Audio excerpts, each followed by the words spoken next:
Hello, everyone. This is the 161st episode of the Soccer Nostalgia Talk Podcast. As always, this is Sean from Los Angeles and the Soccer Nostalgia blog. Unfortunately, Mr. Paul Whittle from the 1888 letter blog could not make it this time. For this episode, I interviewed Mr. Carlos Lozano as we discussed the Johan Cruyff era as Barcelona manager. This is the part two from 1992 to 1996. Last year, we discussed the first part, which is from 1988 to 1992. Mr. Lozano is a Spanish economist and former Catalan city councilor. He is also a member of CIHEFE, the Spanish Center of Investigation of Football History. Welcome back, Carlos. Good morning, everybody who may hear us. Last time we left off in the summer of 1992 with Johan Cruyff having just led Barcelona to a league title on the last day of a season, and more importantly, to its first Champions League trophy. What was the state of the affairs at Barcelona after the first 4 years of Johan Cruyff in charge? Well, summer 92 is an absolute euphoria in Barcelona. The football team is the European champion, don't forget it. They were at Wembley against Sampdoria, and for first time ever, Barcelona is the European champion. In addition to it, the Olympic Games had been played in Barcelona in July and August of 92. So they were very successful, everybody was very implicated, and the euphoria in the city was evident. Barcelona was the center of the world that year, and the football team with Johan Cruyff was the best of the world, probably. So everybody was confident of a new brilliant season. Real Madrid's La Quinta del Buitre generation appeared to be waning. Was there a feeling of a power shift in Spanish football? It was the end of the Quinta del Buitre. They had dominated the Spanish football from 85 to 1990, but the next season was a disaster for them. And so Hugo Sanchez have left the team. So we can say that they knew they were in a lesser moment. They have lost the last league in the last match because they were defeated in a match in Tenerife where they were winning. And so the self-confidence in Madrid was low. Even so, they have the coach Leonel Meraker and a good team. They were one of the candidates to be Spanish champion once again. We come to the 1992-93 season. As far as the transfer activity, we have Mikel Soler returning from loan from Atletico Madrid.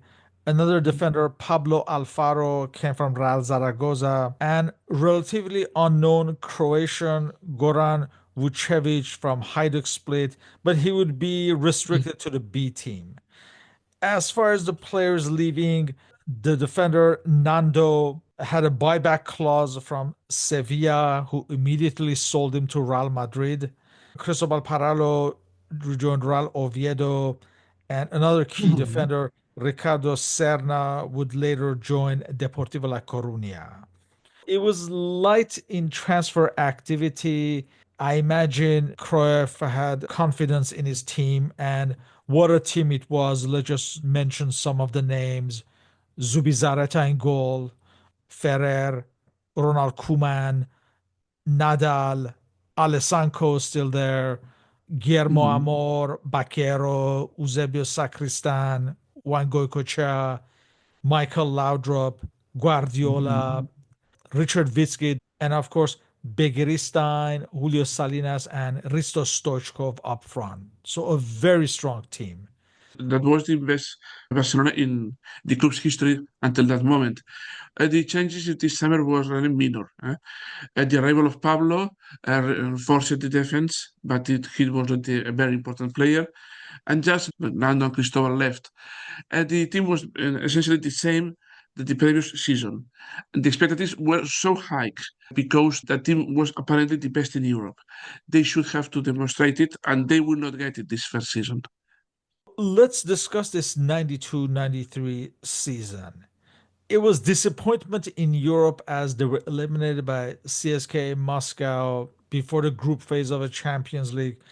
But It was yet another dramatic final day league victory, and once more thanks to Tenerife.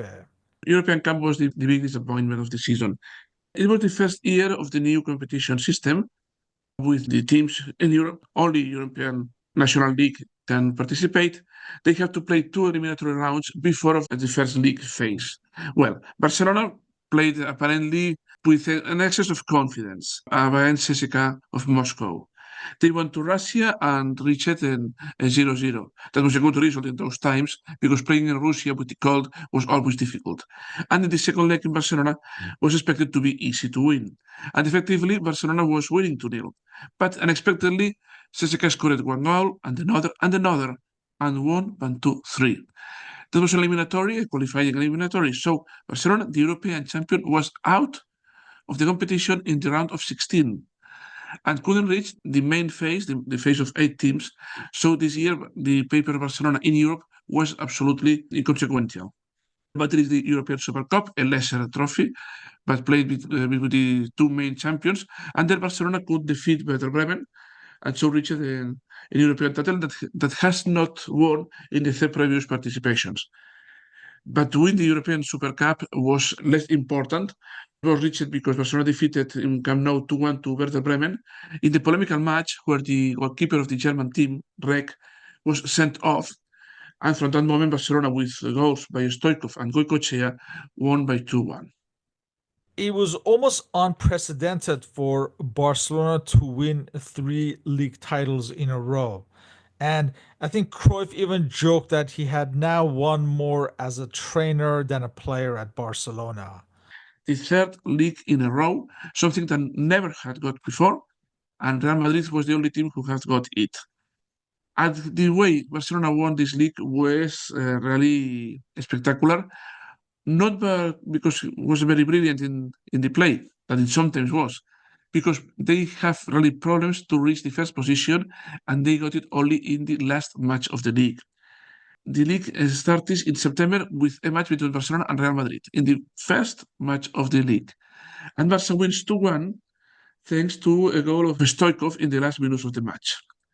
In the first round, Barcelona even wins 7 consecutive matches, even a 7-2 to Sporting de Gijón, 3-0 to Deportivo de La Coruña, that we will see was that year a very good team, a 3-4 win in the field of Valencia, won because the goal scored with the head by Vaquero. When Barcelona was at the top of the league and seemed the favorite to win, arrives the defeat against CSKA Moscow in Europe and the lower play of Barcelona in this season. And Barcelona is defeated in Bilbao, in Oviedo, and in Vigo by Celta.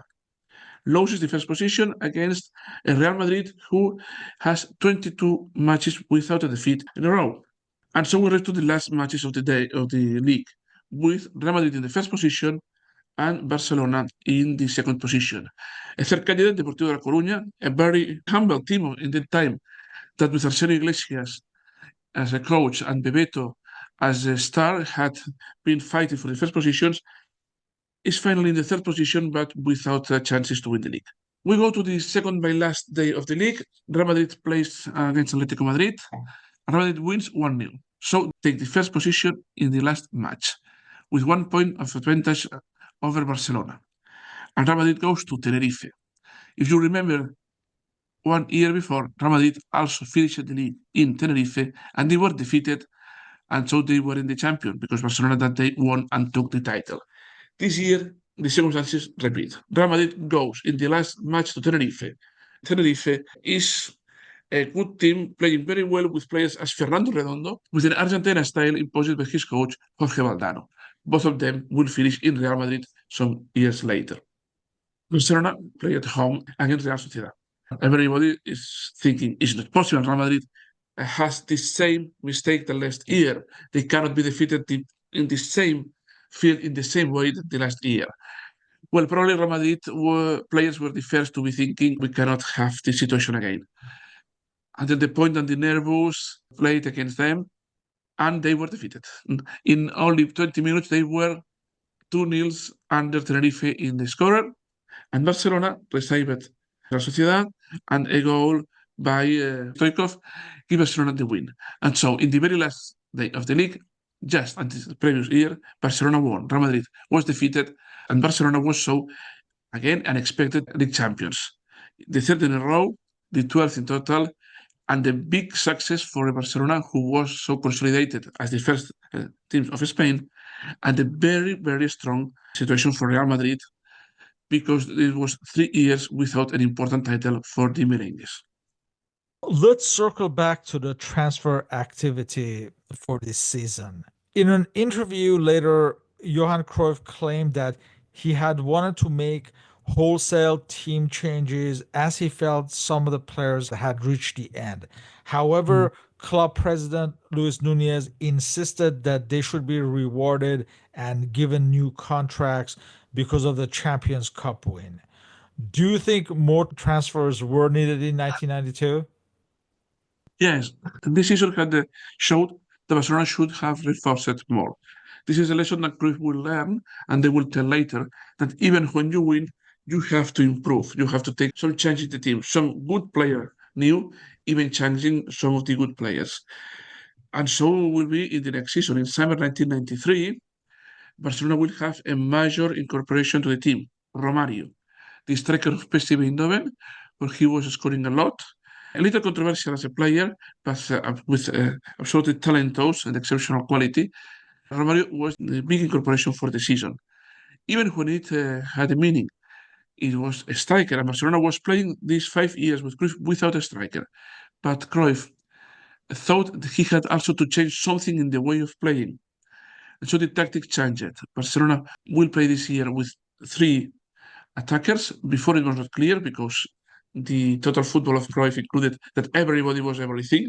Here we have clearly a striker and his sides Begiristain and Stoikov. That would be the clear point of the attack of Barcelona this year. But Romario will have an extra role in this new Barcelona that Cruyff built in 1993.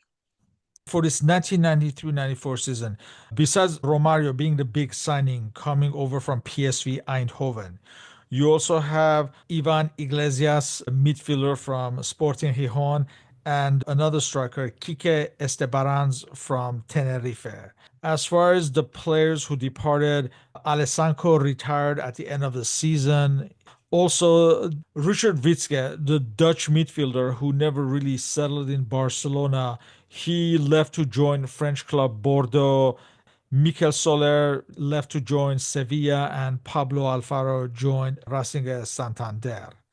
But obviously, Romario was the key addition, as you mentioned. This 93-94 season is the dream team at its height. Yet another dramatic league finish on the final day, though a heavy loss in the final of the Champions League 4-0 to AC Milan. For me, this is the most brilliant season of Barcelona because this is where they played better. It's a dream team, known so because a Catalan journalist, Lluís Canut, in the TV transmission some months after the Olympic Games, where he was the commentator of basketball and he was the narrator of the dream team of USA. In one match playing Barcelona, he said they play like a dream team. And so the name had a fortune and was used by everybody. So this 1993 will start very bad for Barcelona and will finish very well and will have a definitive closing, very, very sad. It's a year of intense emotions. I remember it because we had the best and the worst of Barcelona. That was very curious.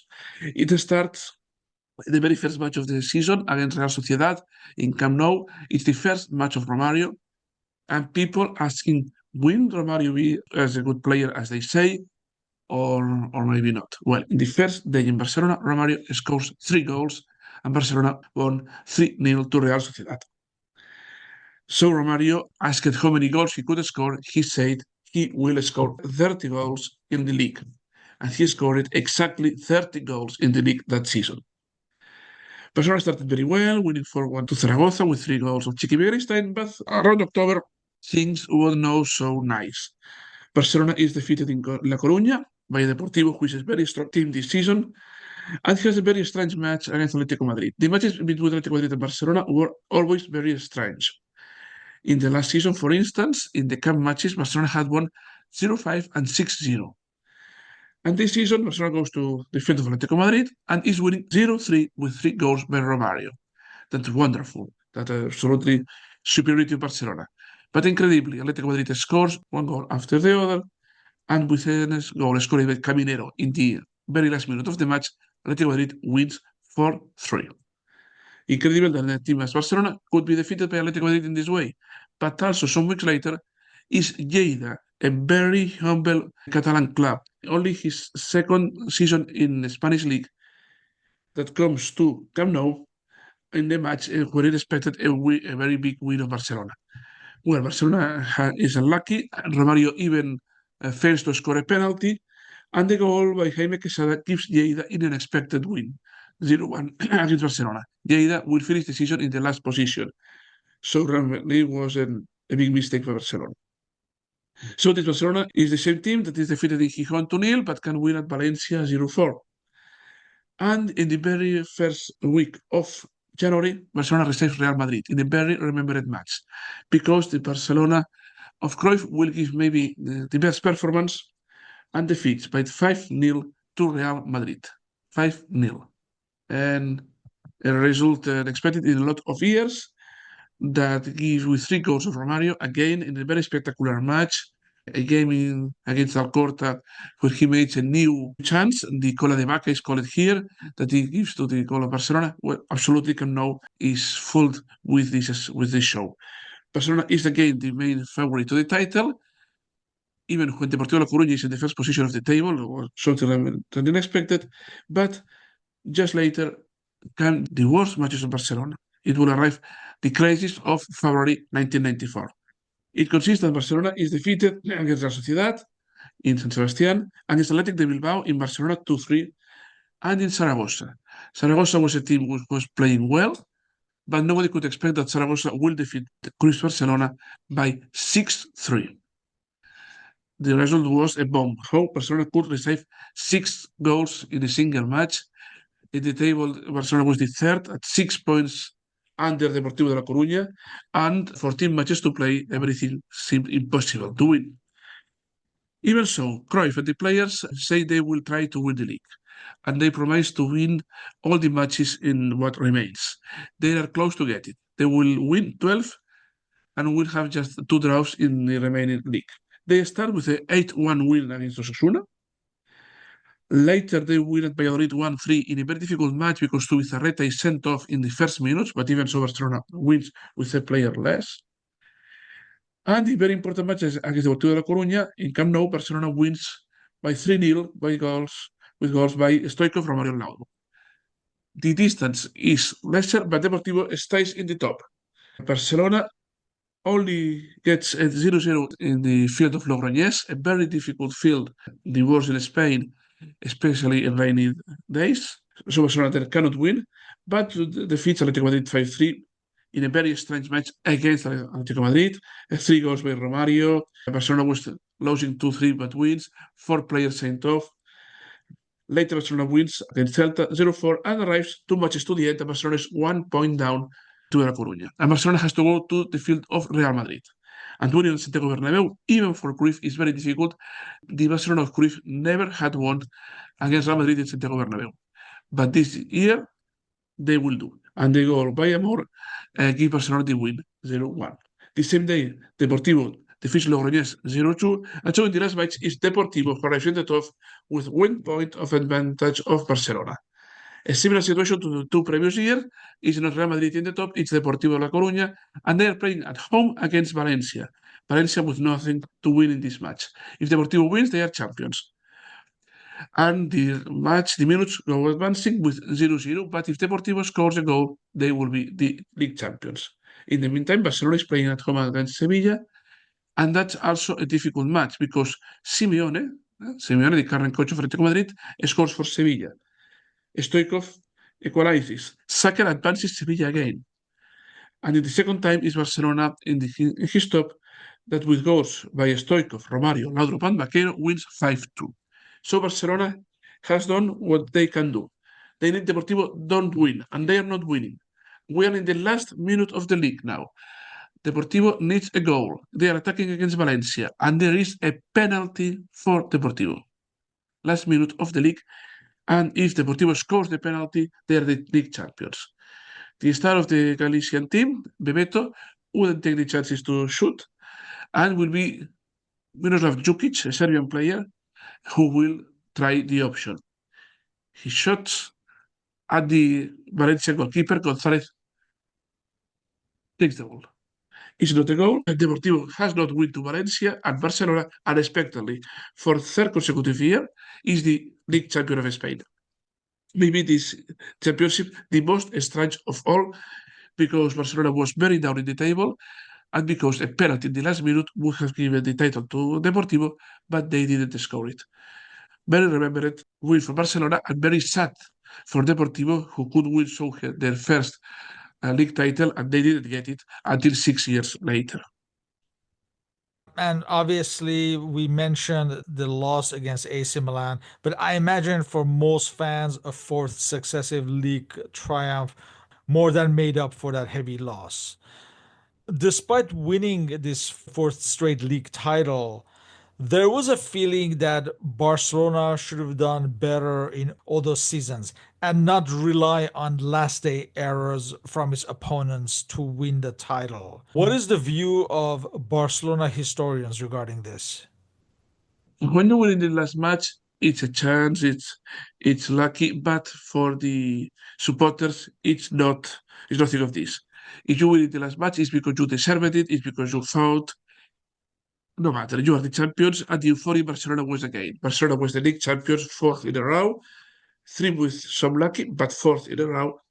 And in Europe, they were also giving a very good chance. The feeling of Barcelona supporters was very high, but only 3 days after winning the league, things will go down because we will reach the final of the Champions League, a very important point in the trajectory of Barcelona and in particular of Cruyff. Barcelona has had a very good season in Europe this year. It was in danger against Dynamo Kiev. They were defeated in Ukraine 3-1, but in the second leg in Barcelona, Barca wins 4-1 with a very spectacular match at goals by Laudrup, Baquero, and Koeman, and even one spectacular goal by Guardiola that was not conceded, and later has even more matches, good matches, as a 5-1 to Spartak of Moscow, or the semi-final against Porto, when Barcelona wins in a very fast way with goals by Stoichkov, Chu, and Koeman. So we reached the European final of Athens on May 18, 1984. Michael Laudrup was the biggest casualty of this season. It was a shame that a player of his quality had been sidelined because of the three foreign player rule. And as Romario did not put a foot wrong, he was in the team, but Laudrup was a fan favorite. So, how was this situation regarded? Laudrup is the big protagonist of the European Champions League final of 1984, precisely because he didn't play it.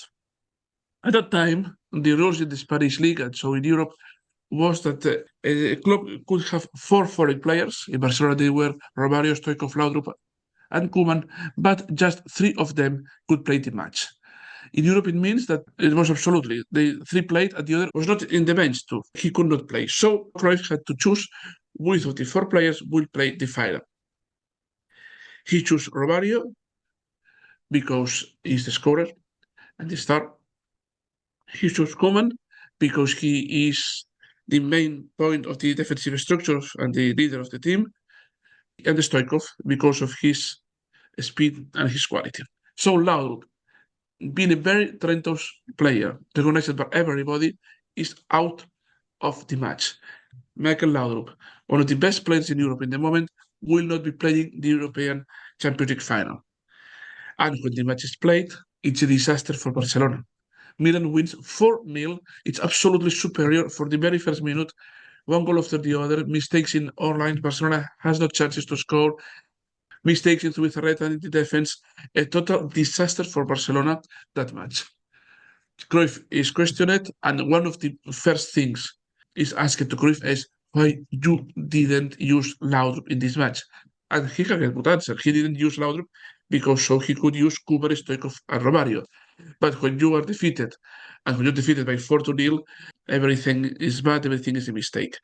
So Laudrup, a very beloved player, was very awful against Cruyff.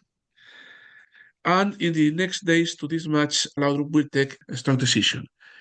If Cruyff continues, that is obvious, and I'm not going to be one of the players in the really important matches, I don't want to be in Barcelona. And Laudrup announces he leaves Barcelona. And a few days later announces that he had a very good offer to play next year for Real Madrid. Something habitually would be seen as a very offensive for Barcelona supporters, but in this case was not taken so, because more of Barcelona supporters, most of them, understood that Laudrup didn't want to go, but he was being forced because he was not to be used in the main matches, and was accepted that Laudrup may go to Real Madrid with a very strong polemics around it. Was this loss against AC Milan, in a way, the inflection point of the team's descent? It's absolutely an inflection point. Barcelona, some days before a spectacular best of Europe tal, has been defeated, and is not the best. Milan is the best in Europe, and Barcelona needs to do something. Cruyff, in the very travel from Athens to Barcelona, takes first measures, and that will not be easy, and I don't know if that will be right.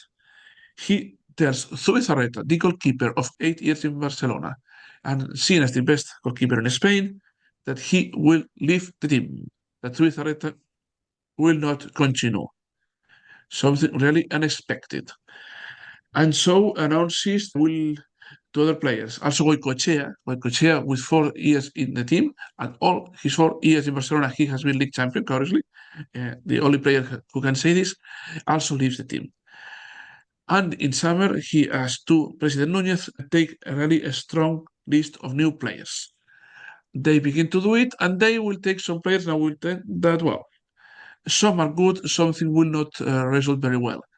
Maybe the list that Cruyff elaborates is not very accurate. It will be a matter, the new incomes in the team in 1994, where Cruyff has to got the point, and maybe he missed the shot, and maybe he didn't choose well the new players.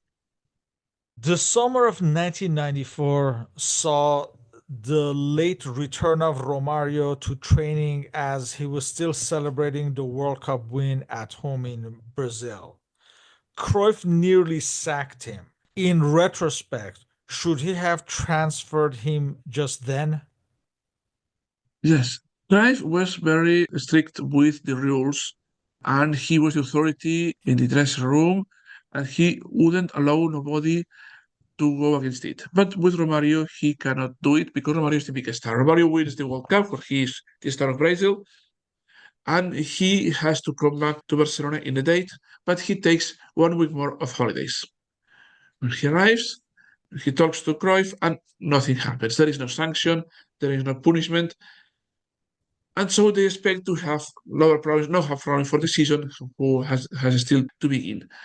But that was a mistake. Romario took it as he could do everything he wants, and for the next 4 months, his attitude will be very questionable, especially in the personal side, where he is the king of the night in Barcelona, a player who doesn't drink alcohol, but is a Brazilian who likes a lot to dance, to know new girls, and to enjoy the night. It will be customary all over the autumn, the fall of 1994, and the play of Romario will resent it. Romario will have in these next months a very low performance in general in the league, but with some good match. In particular, there is a match against Manchester United in Champions League where Romario, that day he was absolutely fine. Barcelona wins 4-0, and he is the best player of the world again. But that was an oasis. That was 1 day. In general, the role of Romario is very lower. He scores a lot less, and Barcelona resents of this lesser participation of his Brazilian star. Let's discuss the transfer activity for this 1994-95 season. Like you said, the clear out of some of the heroes of the previous years. So obviously Zubizarreta was the most important one, who left to join Valencia, and Goicoechea left to join Bilbao. Michael Laudrup, you mentioned earlier, he joined Real Madrid. But others like Quique Estebarans, who never really settled, joined Sevilla. Julio Salinas joined Deportivo La Coruña. Juan Carlos, the defender, also joined Valencia. And as far as the players who arrived, like we said, most of them did not settle. The only one who may be considered a success was perhaps Abelardo, the defender from Sporting Gijón.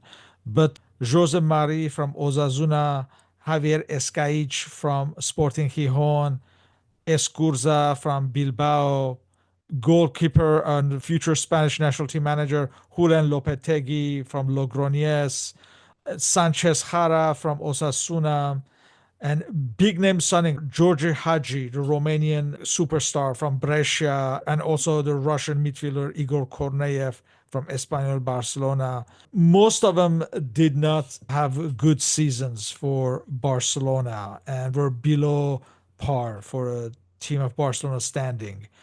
And also, we have the inclusion of Johan Cruyff's sons, Jordi, into the first team. And this brought out accusations of nepotism from the press. Yes, and it's hard to say, but the list of players, of new players in Barcelona is not at the level that Barcelona requires.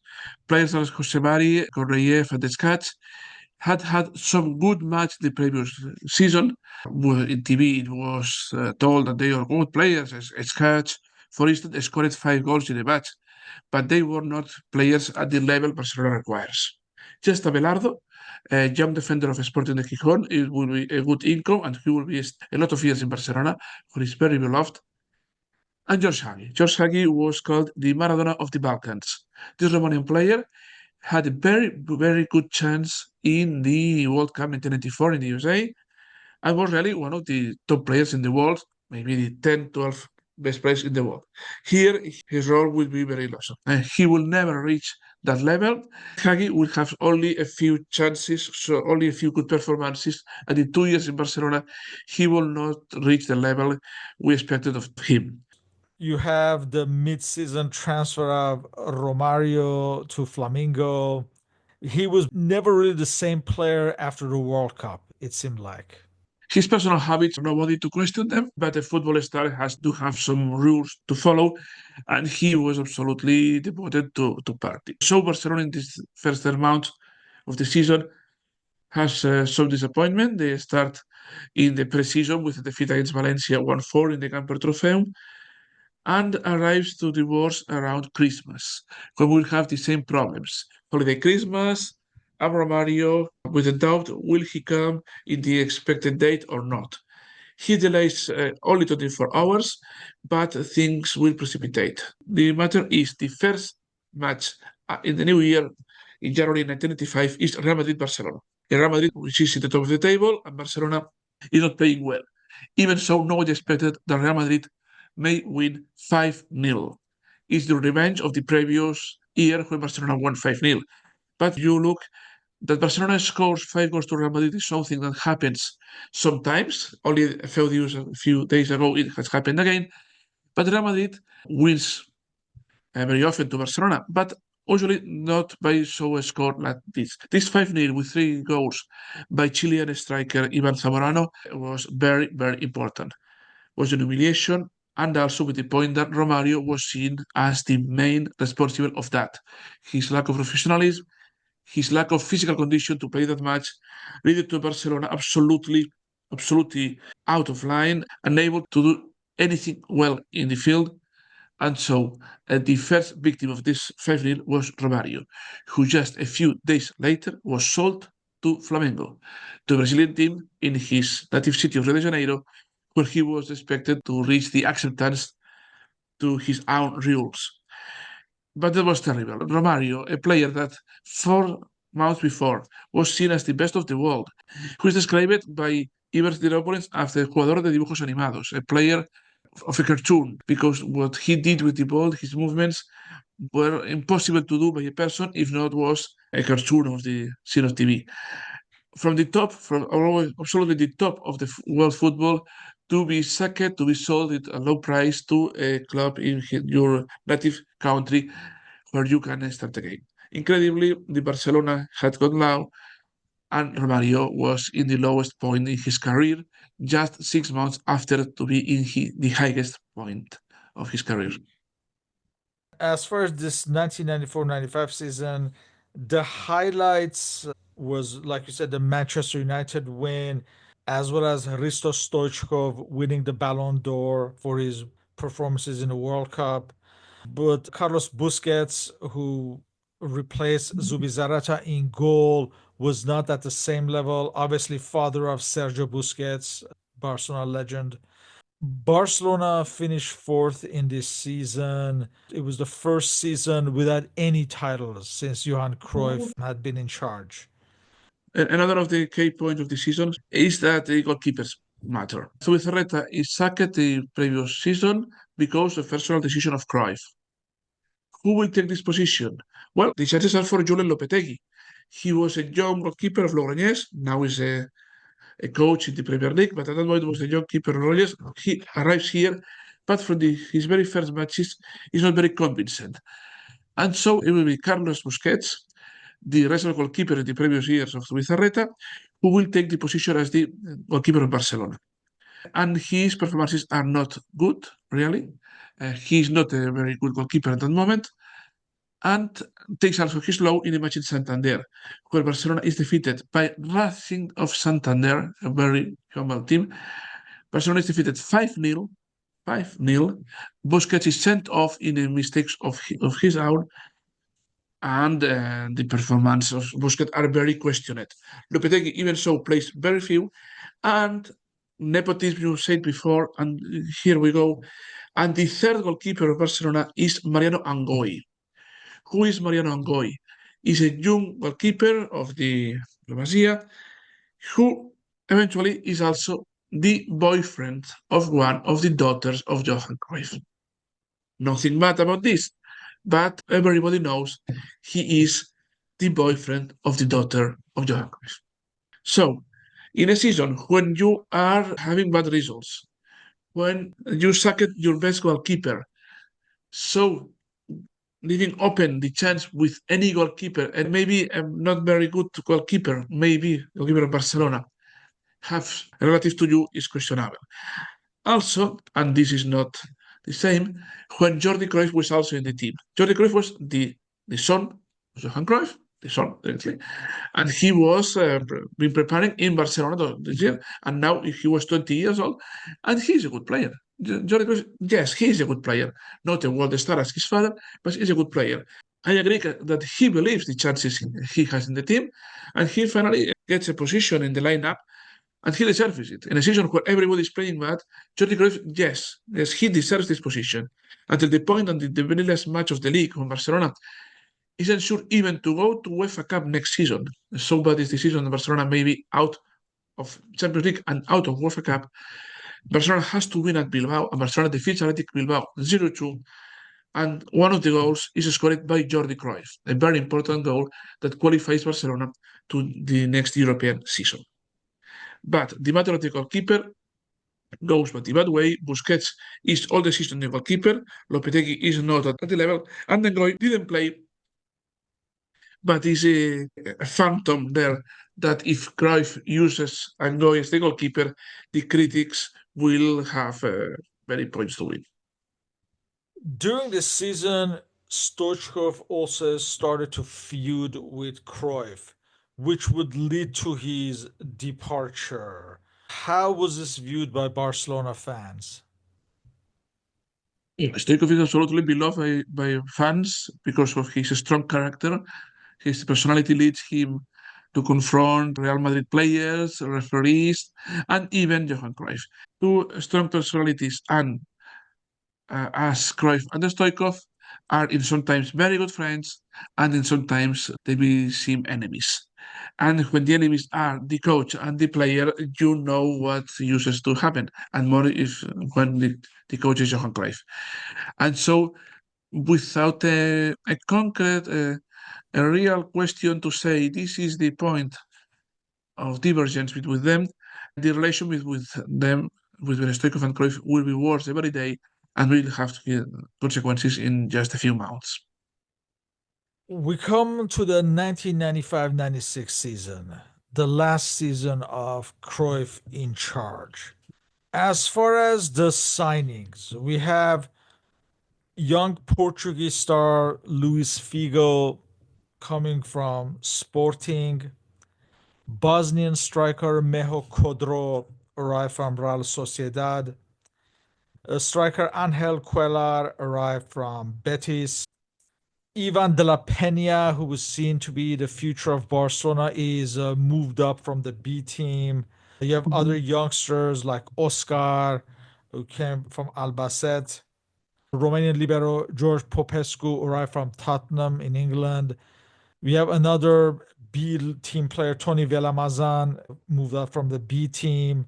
Some of these young players, especially with De La Peña, were supposed to be Barcelona's answer to La Quinta del Buitre, but of course it did not work out like that. Also, former Real Madrid player, the Croatian Robert Prosinecki, arrived from Real Oviedo. And as far as the departures, Stoichkov, due to his feud, he joined Italian club Parma. Sanchez Jara left to join Betis. Korneyev joined Dutch side Heerenveen. Ronald Koeman, after 6 years, joined the Dutch league and Feyenoord. Jose Mari joined Betis. Ivan Iglesias joined Sporting Gijón. Eusebio Sacristan joined Celta. Escurza, Escaich, they're also offloaded, as was Aitor Begiristain, who joined Deportivo La Coruña. The wholesale team changes as we go into this last season. It could have been a dream season as Barcelona were challenging on three fronts for most of a season, but in the end were left empty handed as surprisingly Jesus Gil's Atletico Madrid won the double. Yes, Cruyff was to complete the revolution he started last season, and that didn't go well. So he believes I need a total change in the team. So second off, Begiristain, Koeman, and Stoichkov in the very same moment. Three essential players of the group go out, and taking new players essentially from the Eastern Europe. Prosinecki, Popescu, they are players of good level, not big star. Prosinecki was said to be a big star, but in Real Madrid has low performances, and in Barcelona it will be even lower.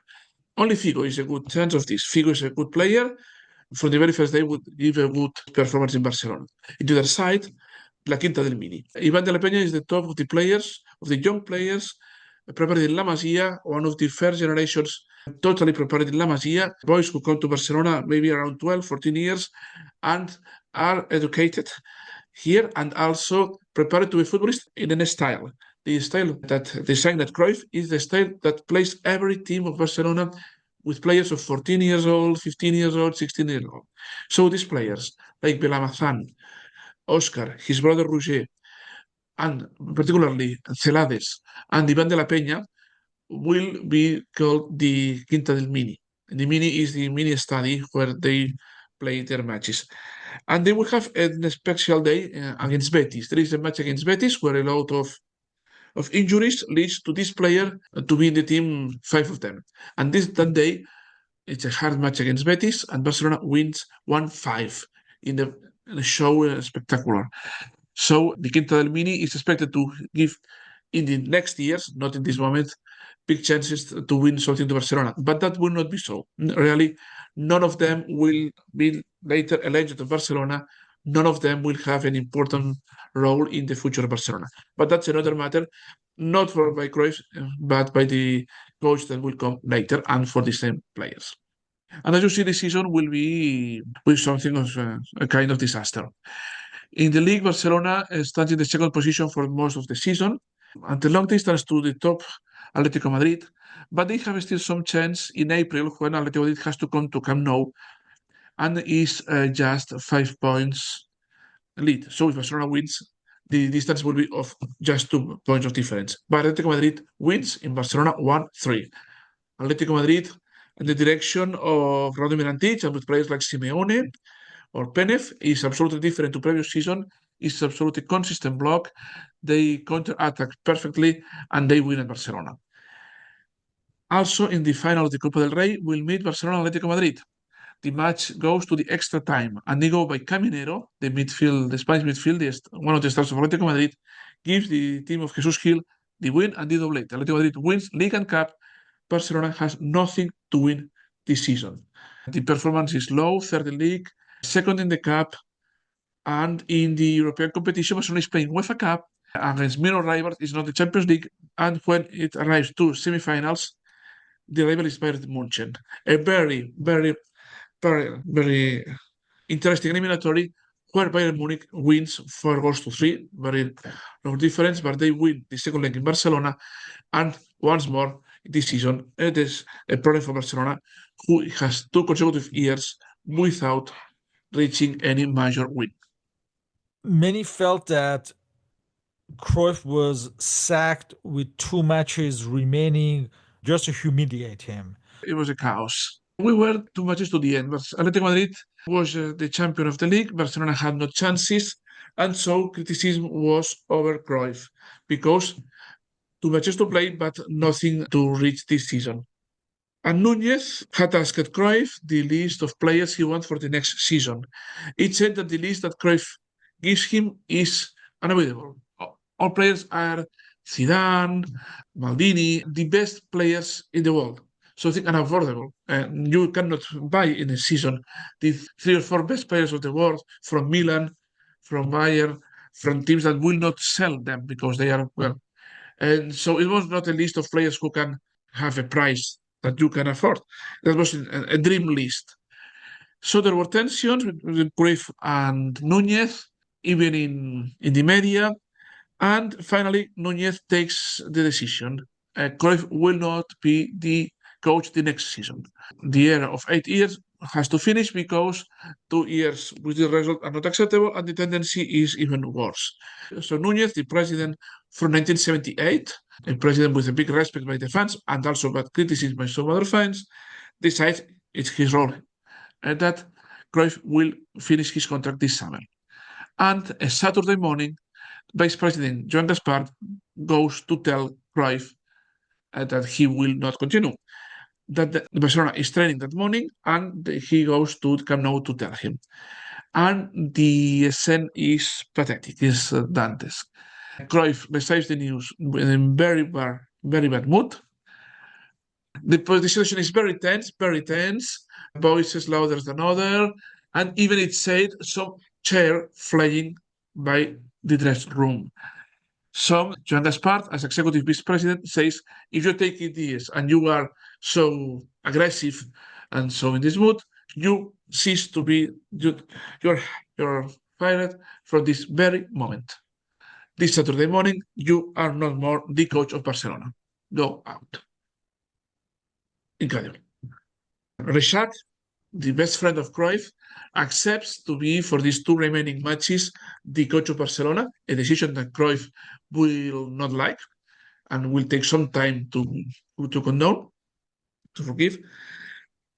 But the next day there is a match in Camp Nou, tension arises, some fans claiming for Cruyff, some others agree with Núñez that the Cruyff era has finished, and well, those matches are played. Barcelona finished in the 3rd position, but the times of Cruyff, the very best coach of Barcelona in his history, the first coach to give Barcelona the European title, the first coach to give Barcelona 4 league titles, and most important of all, the coach who gives Barcelona a style that is a winning style, that is an attractive style, that is a style admired all around the world, and that will be maintained for all his posterior coach of Barcelona, even until now.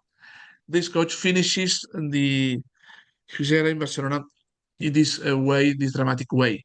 He never will be again coach of Barcelona, and he will never have a good relationship with directive of Barcelona, at least until Laporta's arrival in 2003.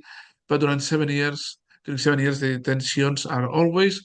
As a matter of fact, the social mass of Barcelona will be divided because half of them are supporters of Cruyff half of them supporters of Núñez, and this division will endure at least for 7 years, if not more. Let's look at Cruyff's tenure on balance. He was often accused by rivals as not being a brilliant tactician, but someone lucky to manage teams containing stars. Was this a prevalent criticism of him? He is a good tactician, as the point that his tactics are the total football. His tactics are we can use only a few defenders, a lot of midfielders, and a few of attackers, or absolutely the opposite, because all players have high quality of players that know to do a lot of roles. He likes the players who can be at the same times two positions or three in the field, because during the match a lot of things can happen. But the most important of his tactics is the look to attack, always attacking. Even the defenders are players who are able to attack.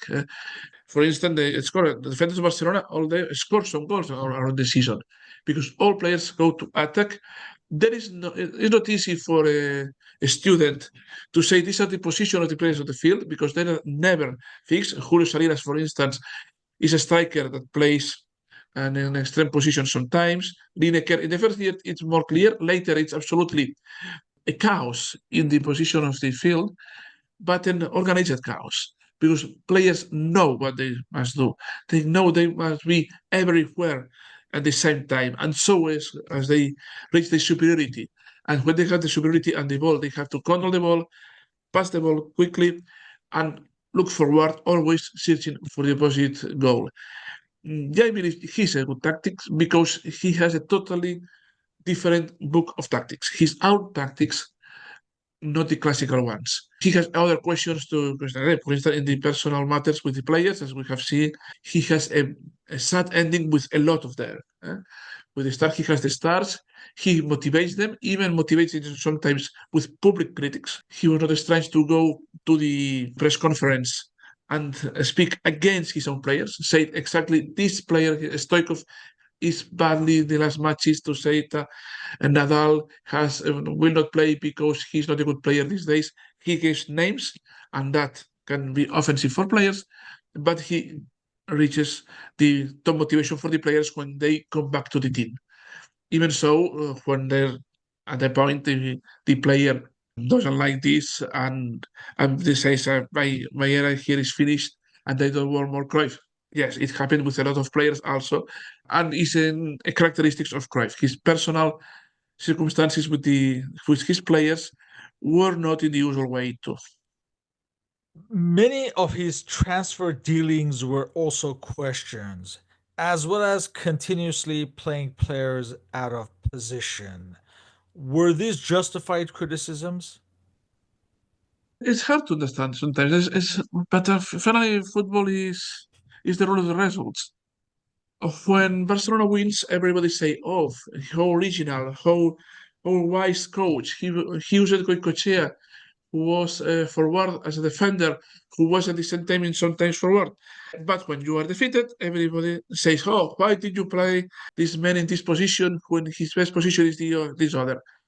But that's the geniality of Cruyff. In many times, especially in his third, fourth, fifth, and sixth year, he takes the point and is an absolute genius. Sometimes, especially in the two last seasons, he misses the point and critics go around him until the point that he is out of the team. In the perspective of 8 years, there is a more good decisions than bad decisions. And the presence of Cruyff in the history of Barcelona is unquestionable as the best coach, only comparable maybe to Guardiola, who is an obsessionate man with tactics, with every detail of the match. Cruyff loved the details, but he had the conscience that football needs some chaos, and he knew to use this chaos with top quality players, and so it leads to win. Hard to understand? Maybe. Effective also. So ultimately, was Cruyff's greatest attribute in creating a winning mentality as well as implementing the tactical framework for the club at all levels. He was a defender of the idea that not only first team of Barcelona, but also reserve team and of the youngest team had to play in the same way. And so the coach of these teams were always former players of Barcelona who had been in Cruyff's era. In particular, Quique Costas was a friend of Cruyff from 1970s, and he was in the reserve team of Barcelona. So when players go up to the first team, they know the way of playing. They know the pressure against the for the recuperation of the ball and these kind of things. And this will maintain for 30 years. Even now, all minor teams of Barcelona play in the same way, and it has these positive consequences. And the more recent, you have seen players like Lamine Yamal with 16 years old. They go from the young team of Barcelona to the first team, and they adapt perfectly because of his quality. Is maybe the best of the world at his age, but also because the way to play is the very same with these children, 16-year-old, that with the men of 20 years old and 30 years old of the first team of Barcelona. And that is not casual. That is because the structure requires so, the coach are chosen to do so, and that is the personality of Barcelona that has maintained it for these 30 years. Cruyff stopped managing after this, just as the Bosman ruling became a reality. How do you think he would have fared in that landscape?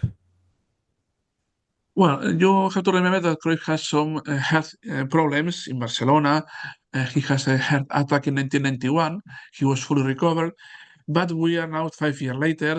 He's not old. He's not absolutely old, but he likes to live in Barcelona, and he will never accept the chance to coach any other team. He is here. He has the admiration of most of Barcelona fans, on Dutch fans, and even all European fans I may see, and he prefers not coach, only briefly the Catalan selection, which only plays friendly matches and plays them in Barcelona, and so they play it in summer or in Christmas, or it's in his way without responsibility, and he have a life where he can see and give his opinion, and sometimes he will give his opinion. And I assure you that will never be in the line of President Núñez with this animosity which will be maintained during years. With years, he will be the spiritual leader of the opposition to Núñez that will lead Joan Laporta, the young lawmaker that around 2000 is the leader of the opposition and will reach the presidency in 2003. Laporta is a friend of Cruyff and a strong supporter of Cruyff and a believer of the Cruyff way to do the things. And so it will be seen as the election of Rijkaard as a coach. Cruyff was who gave that name, Frank Rijkaard, as a possible coach of Barcelona, and in the style of Guardiola later. So the influence of Cruyff will be from outside, but he will never will take again the position of coach of Barcelona of any other team. In closing, Cruyff has marked the city of Barcelona as a player and a manager. And his legacy lives in the work of succeeding managers such as Rijkaard, Guardiola, and even Xavi, among others. What is his legacy to the city of Barcelona in football and cultural and social terms? And football tells it's absolute. The play of Barcelona, all the coach who come here say we will play like in the times of Cruyff. It's in particular, as you said, Rijkaard, Guardiola, Villanova, Luis Enrique, Koeman, Xavi, Quique Setién, all of this. In a lesser way, Van Gaal, as a Dutchman, he was not a strong a friend of Cruyff, but has some points in common. Or Robson, who had to take Barcelona just after Cruyff and used more of the work of Cruyff, but give also his own position. Just this year, Flick has the courage to have some differences. Barcelona of this year, 24-25, is playing differently to the classical Cruyff model. Not very differently, because the matter of importance is you have the ball. As Cruyff said, if you have the ball the enemy has not the ball, and so Barcelona has that point. But it's really this year, only this year, 24-25, when we begin to see some deviation from Cruyff's learnings of that moment. And maybe because everything needs some evolution, and last years were not being successful in Barcelona. And in the social also, the presence of Cruyff was evident in Catalan society as a very, very important person who was starring TV when he went to a TV program. He didn't do it habitually. And after his death, that was a coup that affected profoundly to all Barcelona fans. With that, I would like to thank you for your Yes. participation in this interview. Thanks There, to you. It's a pleasure yeah, to talk about Barcelona and his passionate history. thank you. And all our contact information is also listed on the blog and podcast uploads. So, Carlos, thank you once again and hope to continue these discussions on football history. Thanks, as you wish. Thank you. Thank you.